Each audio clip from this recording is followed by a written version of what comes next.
Bien.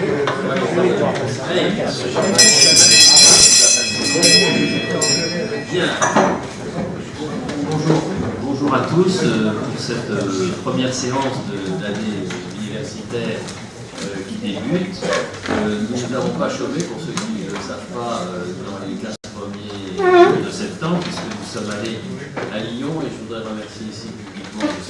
Xavier Martin qui avait organisé une remarquable séance sur l'avenir des écoles de chirurgie et surtout l'enseignement de la chirurgie, et notamment l'enseignement de la chirurgie par simulation, puisqu'il est clair que les futurs chirurgiens n'apprendront pas la chirurgie telle qu'on l'a appris à notre époque. La semaine dernière, par contre, nous sommes allés au congrès de l'Association française de chirurgie à Port-Maillot, où je tiens à vous dire que notre secrétaire général a été élu membre d'honneur de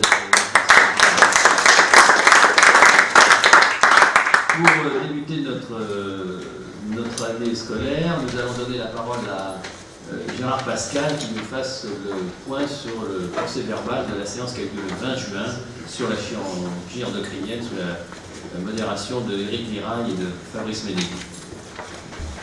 Bonjour. Donc, Gianluca Donati a parlé de la place de la surélectronie par célioscopie au cours de la grossesse. Donc, au cours de son deuxième trimestre, elle peut risquer, et donc ce qui permet l'exérèse de la plupart des tumeurs surrénaliennes quand elles sont étendues symptomatiques. Par contre, c'est le phéochromocytome qui a le risque le plus élevé, 25% pour l'enfant, 50% pour l'enfant. Donc, qui nécessite une approche multidisciplinaire.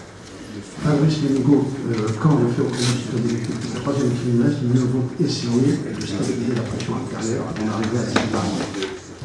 Éric Miraillet, en raison des risques de compression cave, mieux vaut positionner le patient en décubitus latéral gauche. Pierre Goudet, histoire naturelle des tumeurs neuroendocrines duodéno-pancréatiques pour néoplasie endocrinienne multiple de type 1. Toutes les tumeurs de plus de 2 cm doivent être traitées en raison du risque significatif de la taille sur la survie des métastases et donc sur la survie. Sébastien Gaujon, tumeur neuroendocrine duodéno-pancréatique et NEM de type 1, quand intervenir. Pour les gastrinomes, le problème est essentiellement oncologique. Ça veut dire que, comme on l'a dit précédemment, quand ils font moins de 2 cm, on surveille sous IPP, et puis sinon, s'ils grossissent ou s'ils font plus, c'est la chirurgie. Pour l'insuffisance, le risque est avant tout, bien entendu, endocrinien, et donc la chirurgie est indiquée, quelle que soit la taille. Guido Caspari, quelle influence positive de la parathyroïdectomie sur la maladie pancréatique? Il n'y a pas d'études, c'est la réponse qui ont été faites sur cette question.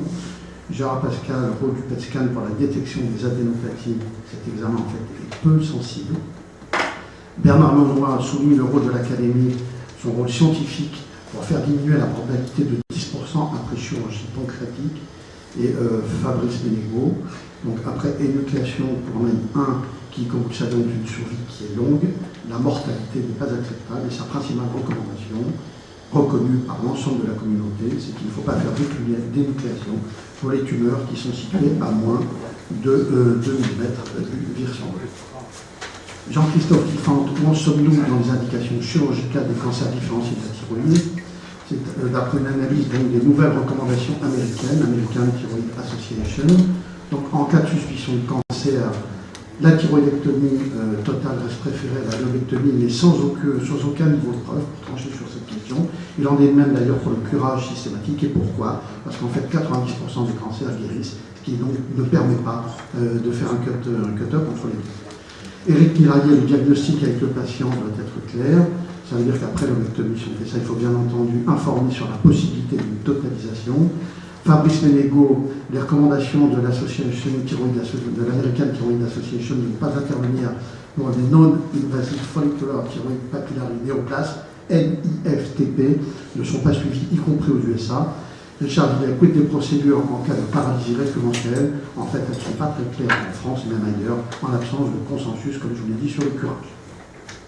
Éric Miraillet, évolution de la voix grâce à un questionnaire qui s'appelle Voice Handicap Index après thyroïdectomie totale, c'est une étude prospective. Donc la voix est dégradée dans 20% des cas avant 2 mois, puis s'améliore significativement entre 2 et 6 mois, pour 94% des patients, ce qui pose bien entendu la question de l'intérêt de l'orthophonie précoce. Jean-Louis Krems, l'orthophonie précoce a en fait un intérêt si un examen systématique à J1 détecte une paralysie du nerf laryngé supérieur. Fabrice Ménégo, les troubles de la voix étant personnes dépendantes, attention à ce taux de 20%. Un hématome, par exemple, peut être la cause. Richard Vidal, autre cause, l'intubation, qui est un facteur de dysphonie post-opératoire précoce. Jean-Christophe Liffant, l'utilisation du ligachour semble augmenter le risque de lésion du nerf laryngé supérieur. Je vous remercie. Merci Gérard. Pas de questions particulières, pas de commentaires. Ce procès verbal est adopté à l'unanimité.